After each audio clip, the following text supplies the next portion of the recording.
It's not as warm, but the sun is out in Northeast Ohio. You got to celebrate that in January, so this could be a good day. It's Today in Ohio, the news podcast discussion from cleveland.com and the Plain Dealer. I'm Chris Quinn. I'm here with Laura Johnston, Lisa Garvin, and Layla Tassi. I should point out, we had a lot of people listening to this podcast on Tuesday, way out of proportion to normal. And I'm wondering if it was the Metro Health headline on it that brought so many. I don't know why, but maybe we'll they just missed you. Maybe they missed us. It's been a week since they heard us. Yeah. Us. Okay, us. All right, let's get going. How does the Cuyahoga County Planning Commission say zoning codes discourage smart development near public transit? And what research did it just release showing why that kind of development is a good idea these days? Laura, of course, this is a Steve Litt story. He's the master of this subject. This is the pinnacle of a Steve Litt story, right? Pushing for dense, transit-oriented development. And research is showing there's market demand for that. People want to be able to walk in and around Cleveland. So between 2012 and 2021, there were 383 new developments that added nearly $3 billion in real estate value through new construction or renovations in transit corridors throughout Cuyahoga County. We're looking at 22 different corridors. They stretch into 25 different cities, and nearly 88% of that occurred in downtown University Circle, Ohio City, Fairfax, and Huff neighborhoods. So that's not all high density. That's not all, beautiful spaces like Van Aken. It could be fast food drive-thrus or parking garages or gas stations, but it's happening already. And you have foot traffic there. You have people. So what the county wants to do is create model zoning to make it easier for cities to put in place mixed-use development and high-density development so that they can decide if they want to adopt that. And then they'd have a boost of even more development and more investment. But all this was originally envisioned before the pandemic, and the pandemic has changed working habits in such a way where people are going downtown much less often. That whole hub and spoke idea is less vital today because people, when they realize they can work from wherever they want, they went to places that were beautiful or whatever. So is this still a realistic vision? Are people clamoring to live near mass transit if they don't need it to commute to work as much? Well, they could use it to commute to other places. And we all know that a lot of companies are having people come back into the office, even if it's not every single day, 40 hours a week. And I think that it's a change from the age group of people. Younger people don't want to get in a car and drive out into the exurbs necessarily. So they want this walkability. And I would argue that being home alone, working in your house every day makes you want more stuff near you so that you can walk to, so that you don't feel so isolated. And we know that that's a proponent of health too, to seeing other people. So in the past, we've designed for sprawling automobile-oriented development where zoning codes prohibit mixing retail and apartments, or they require huge spaces for parking. And that stuff isn't necessarily needed right now. Although much of the inner ring was developed around transit. The neighborhood I live in was a block away or 2 blocks away from a major transit line. They tore all those out and built big grass medians. Is there any talk about trying to restore the transit for which many of these neighborhoods already are designed? I haven't seen anything pushing for like a trolley line, which would be really cool. But they're calling them walk sheds, right? Like a watershed, but it's walkability. And this is actually, I thought, we're looking at 22 spaces. This is pretty small, but it actually makes up 20% of the county's total area. And then actually 35% of the population, 47% of the non-white population, 56% of households without a vehicle, 29% of total jobs within the county. So if you think about it, this is actually a big part of Cuyahoga County already. And we've talked often on this podcast how we don't have any big green spaces to develop to, get companies like Intel coming. So if we want development, we're going to have to do it in much smaller spaces in higher density to be able to grow. All right. But there is a problem with this. The County Planning Commission has no sway. This is all local zoning. So if I'm in a community that wants this, my city council and the mayor could adopt it. But if they don't want it, they're not going to adopt it. What is the County Planning Commission's role here? just to create this model zoning, because not every, why do it 57 times, have every county, every city in Cuyahoga County have to come up with their own zoning? If they have a model plan and say you can adopt this, that makes it a lot easier. You don't have to do all the research or pay all the experts yourself. Yeah, but when you talk to local developers, they'll tell you there are a lot of suburbs that don't even allow multifamily housing. They don't want it. They see it as somehow destroying values, and the planning commission has no power to do that. Lisa, it looks like you've been trying to say something. Oh, no, I was just clearing my throat, but I was thinking that, I was thinking of my mayor in Lyndhurst, Patrick Ward, when I asked him about regionalism. He was like, nope, not interested at all.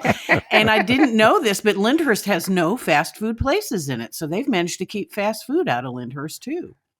Yeah, I think that's part of the issue here. It's the county planning commission is trying to do something noble, but this all comes down to pedestrian local politics, and we're a balkanized county. Interesting stuff. Check out Steve Litt's story. It is on cleveland.com.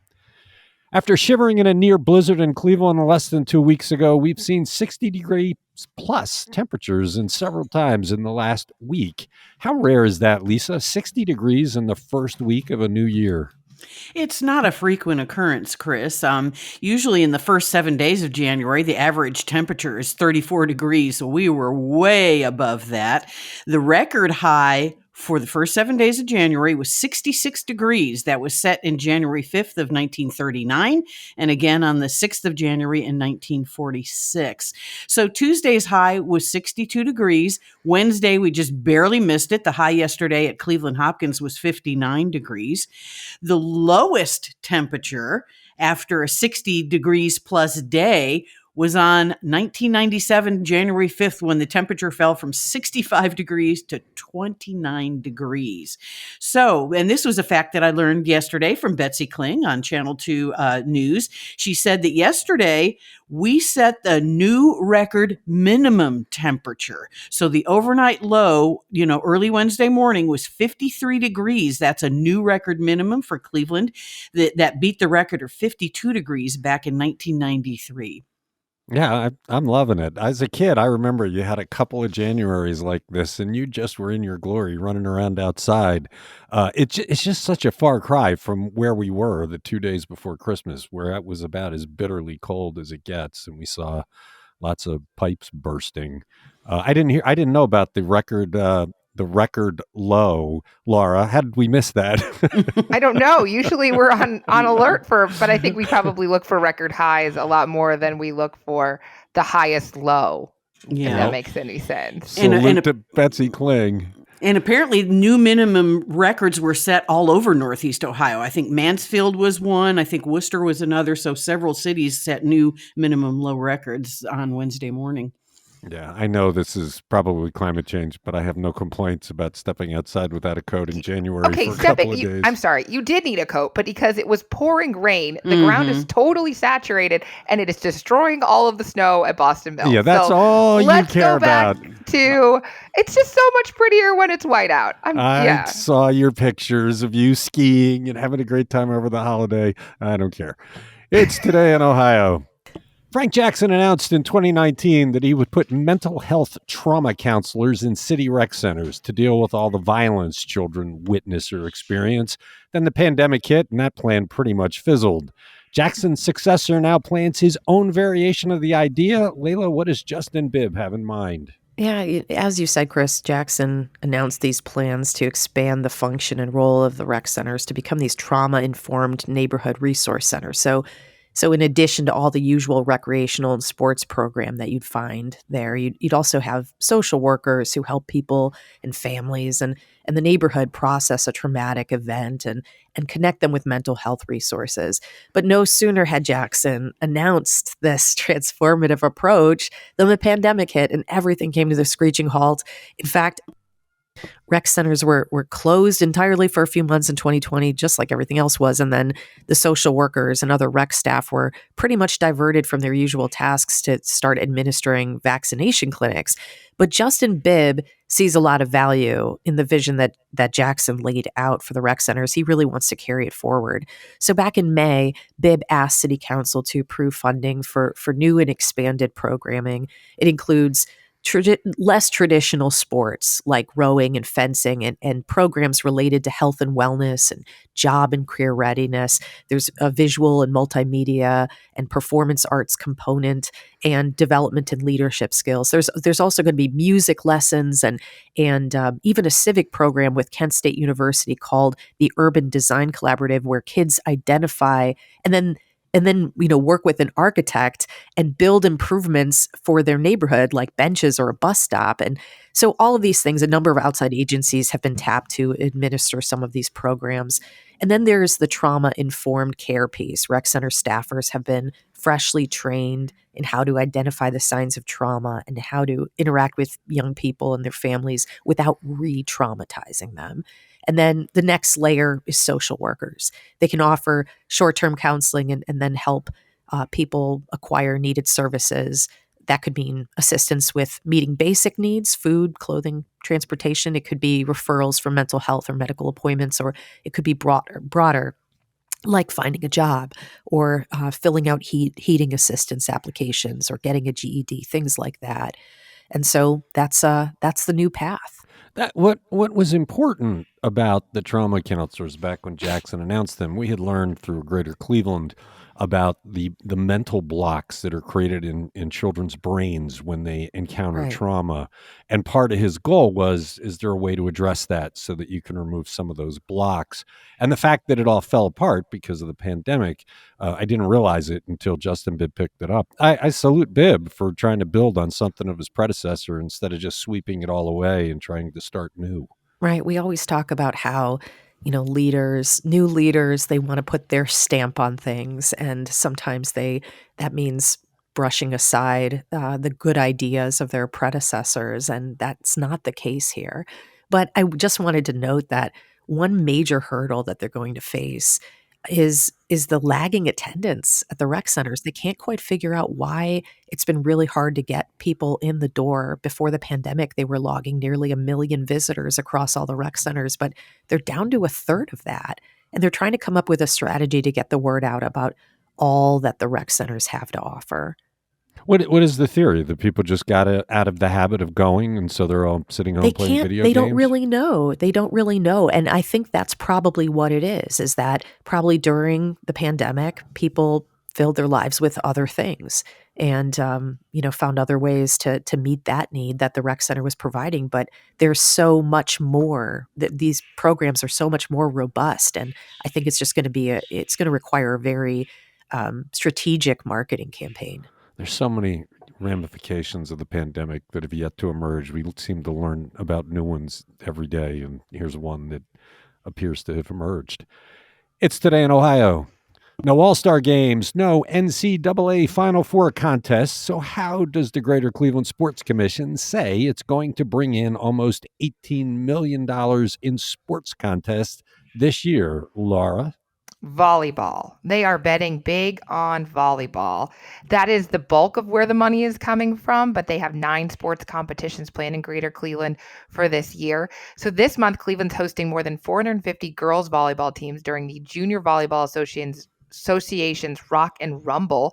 That's at the Huntington Convention Center of Cleveland for back-to-back weekends. Those two together are $6.3 million for the region. And then there's the Nike North Coast volleyball competitions in February and April that'll bring in the rest. I had no idea volleyball was such a moneymaker, but that's on the docket. The Drew Joyce Classic for basketball is coming up in April. There's some wrestling, some track and field. And then my favorite, Tennis in the Land, will be back for its 3rd year in August. Yeah, we've had so many big events that to have a year without one, you feel like, well, what's going on? But those are rare events. There's a lot of competition for them. Right. And we had the All-Star game for the NBA last year. 2020, we had was that 2020 or 2021? I'm having pandemic memory loss, but it was the NFL draft. And so I guess we are due for an off year. 2024, we are getting the Pan American Masters games in July. So those are not exactly the Pan Am games, but they are a big deal. Well, and the Sports Commission has got to do stuff in between, and so they've come up with a fairly decent roster. You're right, though. Volleyball is a draw. That's a new one for me. It's Today in Ohio. All right, this is one that will have people grumbling. We all heard about the canceled flights leading up to Christmas and that Southwest Airlines was to blame for most of them. Travel writer Susan Glaser has put a human face on the torment those cancellations caused and explained how Southwest's poor management practices are at the center of them. Lisa, what did she find?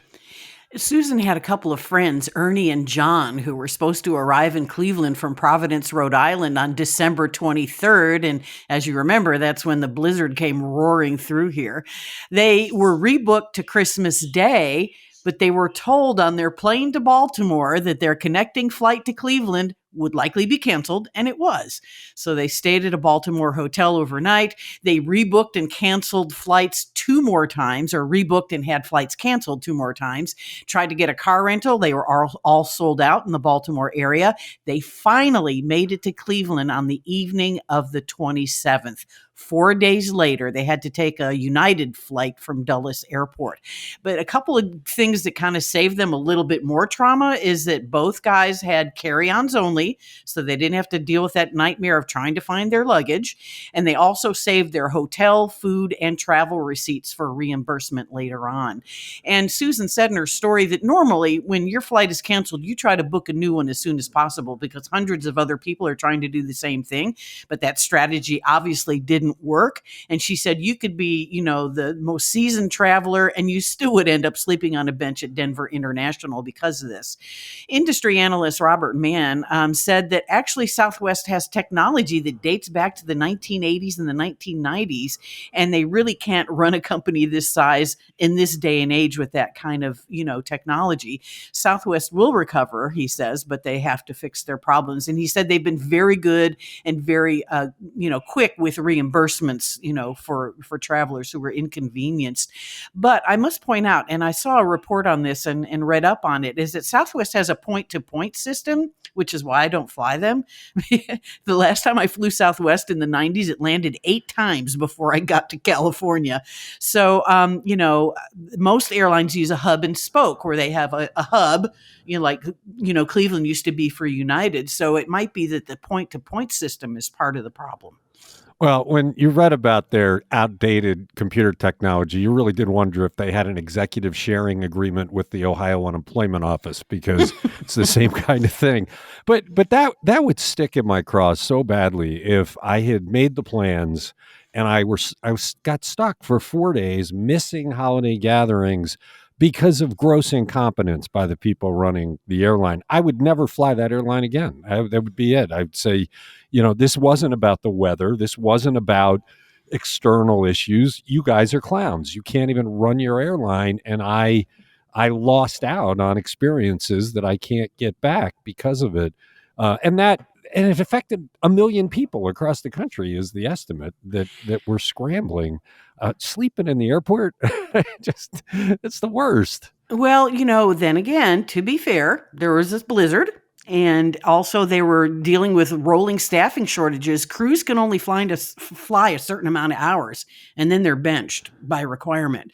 So that's part of it. I agree there are probably management problems, but if you think about it, if you're a point-to-point airline, you're landing in a lot of airports. Hub and spoke, they don't land at a lot of airports. So, in Denver, we saw in Denver, when things went bad at Denver International, the domino effect occurred, and that really affects a short-haul flight or airline like Southwest. Yeah, because the other airlines all recovered very quickly. I mean, granted, on Thursday and Friday and even Saturday before Christmas, weather was a huge issue, but the other airlines did seem to come back more quickly. It's a good story by Susan Glaser, and it is on our website.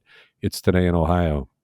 How many Ohio municipalities left stimulus money on the table last year? Layla, I actually am glad about this because it saves tax money. Hey, save tax money. We're not squandering it. And this is a preview. This story is not even published yet. Yes, this is a podcast listeners exclusive sneak peek. Lucas DePrilly, our Stimulus Watch reporter, has discovered that about 53 municipalities in Ohio that were eligible for American Rescue Plan Act dollars have left that money on the table, either because they flat out rejected it or because they sent it back to the feds. A lot of these are small villages and townships, sometimes with fewer than a couple hundred people. But altogether, these municipalities have turned down a combined $3.6 million in ARPA money. Why, you ask? Well, that's a great question, because even for towns that can't afford fancy lawyers or grant writers, the application process is really not that onerous, and the parameters around spending it are pretty liberal, as we've seen with the county slush funds, right? But even the Ohio Office of Budget and Management says that they've attempted multiple times to reach out to some of these towns over the past year to get the process started, but that doesn't seem to have worked. Lucas tried to ask some township trustees about their logic in turning down the money. Some trustees declined to comment. One who didn't want to be identified blamed another township official for being too lazy to fill out the paperwork. Others have said, similar to what you said, that they don't want to participate in using government dollars in ways that could be squandered. One trustee, Washington Township trustee David Robber, told Lucas that the township chose not to apply for its share, which would have been $132,000, because of worries that the federal government could eventually claw back the money if they decided that one of their projects was suddenly ineligible. They were afraid that they'd be on the hook to pay that money back. So they rejected it, I guess, out of an abundance of caution. So the story is coming later today, along with a map showing all these municipalities and how much money they left on the table. The money did a lot of good in a lot of ways, in a lot of places, but we have seen a remarkable number of projects for which it was wasted. So you got to salute a government that chooses not to spend the money rather than waste it on something that they don't necessarily need. I look at this as a very good news story. Yeah, I mean, I guess though that they're going to still be using tax dollars to pay for the things they need, and I think to the people who live in those communities, this will probably rub them the wrong way that they didn't take free money from the feds. But it's not free money. We're all paying for that Well, money. you know. Okay, it's Today in Ohio. Look for that story later. Cleveland Cavalier Donovan Mitchell did something remarkable Monday night, scoring a franchise record 71 points over the Chicago Bulls. Why does the NBA say the refs should have stopped that record run? Laura, this is a fascinating story. It is fascinating, and I am going to credit Chris Fedor for explaining it all, because I just cribbed from him when I put my notes together. But we are talking about the Cavs' 145-134 come from behind overtime win against the Bulls. And the NBA put out their last 2-minute report. That looks at video of officiated events that occurred in the last 2 minutes of the game that were within 3 points during any point in those last 2 minutes of the fourth quarter, and in overtime where applicable. So the NBA found 2 incorrect calls. Both of them were in Cleveland's favor. And the most notable and controversial came when Donovan Mitchell made this layup following a missed free throw. And that gave him the franchise record 58 points, sent the game into overtime. And it was with 4.6 less seconds left. But the thing is, he deliberately missed the second free throw so he could collect this rebound in midair and flip it into the basket. But the review of the play showed that he stepped over the free throw line before the ball touched the basket, and that is a violation of NBA rules that should have been called and negated the basket, keeping the Cavs behind and basically ending the game. Yeah, how many times has a Cleveland team been on the wrong side of a bad call? I really don't. I don't feel bad about this. There have been so many bad calls that determine a contest. For Cleveland to actually come out on the upside of one is amazing. And let's face it, that's an incredible night. LeBron James didn't do that. No previous Cav had done it. He's the 7th player in NBA history to tally more than 70 points in a game, because obviously that move allowed it to go into overtime where he scored 13 more points, bringing that total to 71. There was one other issue. Jarrett Allen, I guess, should have been called for traveling before a jump hook shot that cut Chicago's lead to 1 point. So I guess he lifted and replanted his pivot foot before releasing this ball. But you're right. How many times are we talking about the shot and the fumble and all of these things? And now for people are still talking about Donovan Mitchell and what an all-star he is. And to see him eclipse LeBron James, the native son and Layla's favorite athlete ever, it's pretty cool. And they're an exciting team. They're giving people something to talk about. The Browns have been a complete fizzle, and OSU sadly lost that close game, but the Cavs are what people are talking about. So it's been But what's the point of this armchair quarterbacking? Honestly, here's this young man who did this historic feat, and they're like, well, but if they'd done this call, well, they didn't do that call. So, I agree. I mean, it's kind of like an asterisk. He played the game, they didn't call it. It doesn't change the outcome now. It's not his fault they didn't call it, right? It Right. does make it, you wonder, like, well, what's the point? Yeah, did you see he tweeted out that the next day or the day after they made him do a drug test, and he took it in stride, but it was like, look at the timing of this, a drug test after that night. So it's a bit of disrespect for the Cavs, but I don't care. The hell with them all. It's a great achievement for an exciting team. It's Today in Ohio. All right, Lisa, this is interesting. Lots of people were talking about it after it published. What books were the most read by Clevelanders last year based on library statistics? Basically, it's Japanese manga series. So of the top 10 most popular checked out books in the Cleveland library system, 6 of them are Japanese manga books by Japanese authors. So they said that actually, there were 12 Japanese manga titles that were checked out more than 7,000 times in 2022. And these are physical copies, so hard copies of books. Now, if you're looking at audiobooks and ebooks, Love and Mystery were the most popular with audio listeners. There were about a dozen or so titles that were checked out more than 7,000 times. And then there were about 36,000 holds on some of these titles as well. So I don't recognize many of these books. I read weird books anyway. But like the number one was The Last Thing He Told Me by Laura Dave, Where the Crawdads Sing comes in at number 4. I think that was an Oprah book. I know everybody's reading it. And then there's but the number 10 was Berserk by Kentaro Miura. That's one of the Japanese mangas books. But they said there were long waiting lists of 4,000 or more people for Colleen Hoover's 2 books, Verity and It Ends With Us. And they think if there were copies available, it probably would have made the top 10 as well. So yeah, interesting. And Japanese manga is very popular in the 18 to 49 age demographic. So yeah, that's kind of interesting. I'm not familiar with that genre at all. Does anybody know what makes it so popular? I was going to ask the same question. I mean, Laura, you're always in line for books at the library. That must be what's on your reading list, right? No. And I did read one Colleen Hoover book because I felt like everybody was talking about them, but I didn't read Verity. I was going to ask if you guys keep track, because I feel like at the end of the year on Facebook and Instagram, everybody is posting how many books they read of the year. And they've got these very pretty pictures of all the covers. And honestly, I don't keep track. I mean, I'm guessing somewhere around 75, but I feel like if I was writing it all down, it would become homework. And then I'd feel bad about the books I read 15 pages of and was like, nope, not for me. So I wanted to hear. Yeah, no, I know. I could tell you the last book I read, and then it goes out of my mind. Just finished An Immense World. Terrific book about the ways all the different creatures of the world experience the planet. And it makes what's going on in Washington these days just look so small when you think about what is going on around us. And I did want to mention, though, that the Cleveland Public Library is holding a reading challenge for this year. They want Clevelanders to read 1 million books or listen to 1 million minutes this year.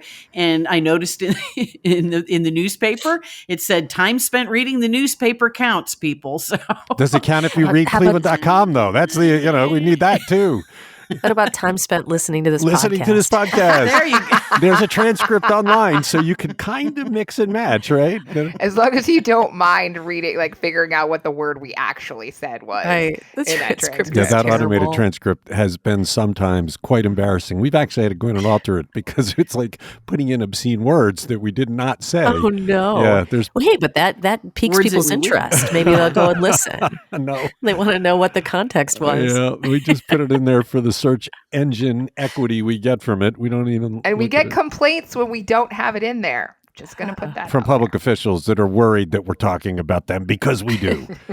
It's Today in Ohio. Thanks, Laura. Thanks, Layla. Thanks, Lisa. Thank you, everyone who listens. We will be back Friday to wrap up the week of news.